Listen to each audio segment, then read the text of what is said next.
Welcome to Standard Chartered Money Insights, a podcast series by Standard Chartered Bank that brings you market views and insights on the go. Welcome to Cut to the Chase. Today is Wednesday, the 18th of October. I'm Daniel Lam, your host for the podcast. Yesterday, we touched upon Chinese equities when we discussed the broader emerging markets. Now, Chinese equities had a brief rebound lately, but then is kind of faded. And that's despite positive factors such as a relatively dovish Fed, headlines of the government's fiscal stimulus package, and also the national team's direct intervention in the stock market.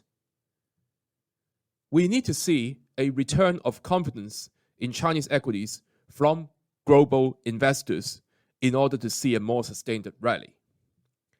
Let's illustrate this point by looking at the Chinese onshore markets. Now, if you check the Chinese retail margin balances data, you would notice that it has been rising at its fastest rate over the last 2 years, over the past 4 weeks.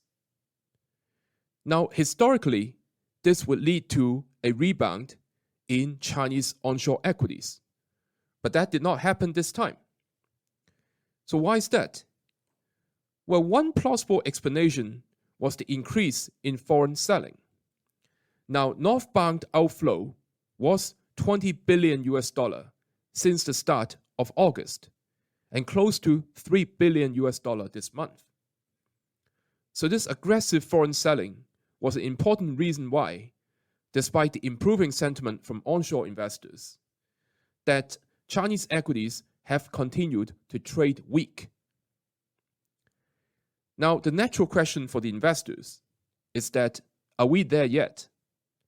Well, after $20 billion of outflow for close to the last 3 months, it has taken out very nearly 80% of the inflow year to date.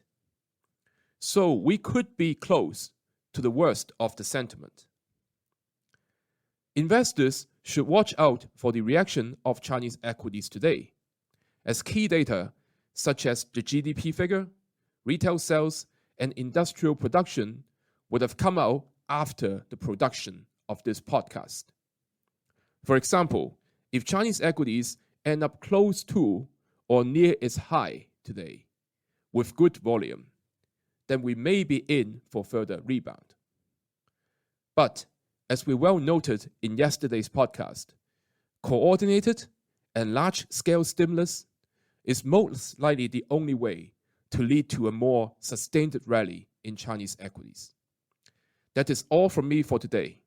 As always, if you enjoy this podcast, please don't forget to rate and like it.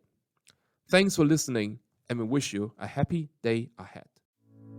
Thank you for listening to Standard Chartered Money Insights, a podcast series by Standard Chartered Bank. For more details, visit Market Views on the Go on our website or click the link in the description.